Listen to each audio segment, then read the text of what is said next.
Hey guys, here we are for a short track guide in the NASCAR Next Gen at Phoenix Raceway. In this track guide, I'm going to show you my lap in full speed first, and then I'm going to play my lap in slow motion and break down my approach to each corner. Also, for this track guide, I'm using a steering pinion of 2.36 and a brake bias at 56%. Hope you enjoy.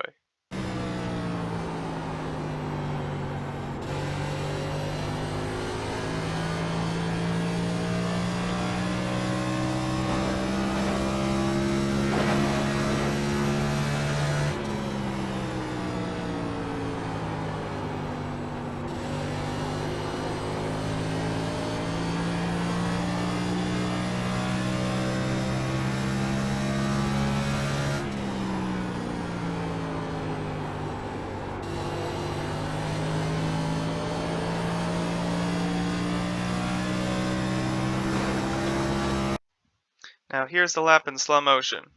So as we're starting the lap here and just trying to get a nice exit out of the final corner, we're going to take like the middle line just that way we can carry a bit more momentum as we start our first lap here. So getting back to the throttle pretty early and needing to go all the way up high. The car can get a bit squirrely as you're putting a lot of steering input here. Running the middle, you can kind of open up the steering wheel and exit, and you have a little more room on the outside here.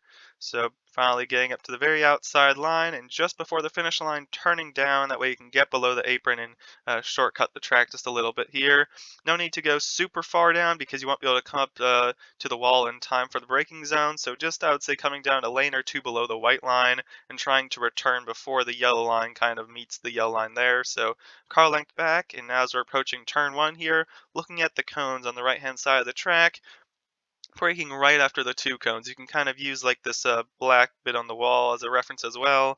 So kind of braking, I don't know, like the 1.5, it really can depend as the tire wears on. You should use the two cones for like a long run, but just for a hot lap, you can brake a bit later.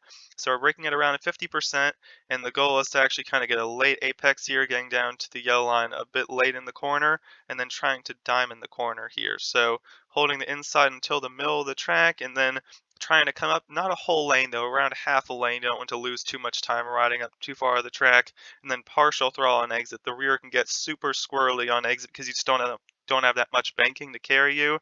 So being super cautious on the throttle, just making sure the rear is still stable, trying not to get any counter steer needed, and then back to full throttle once the rear is finally settled. So getting a nice exit using up all the track on exit here, getting right up to the wall. And as we're approaching turn three, nice passing opportunity here if you want to go to the inside, but we're using again the two cones as our braking reference here around 50%, just about the same pressure.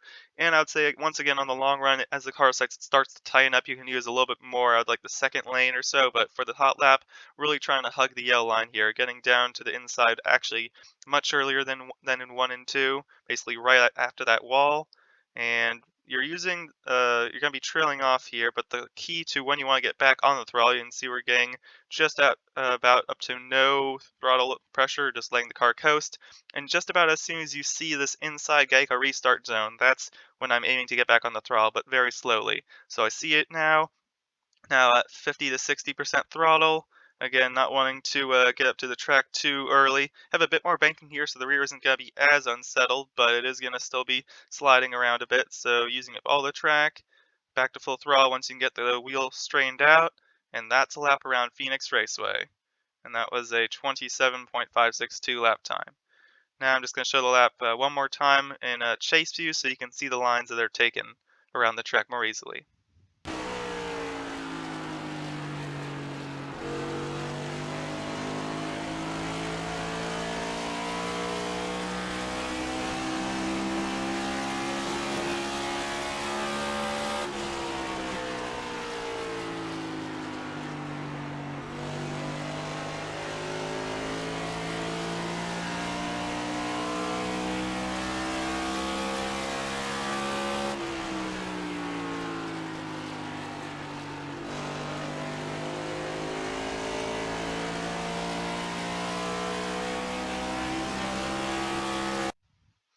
So hope you guys enjoyed. Here are the things that were used. Good luck in your races here, and thanks for watching, and hope you enjoyed. See you next time.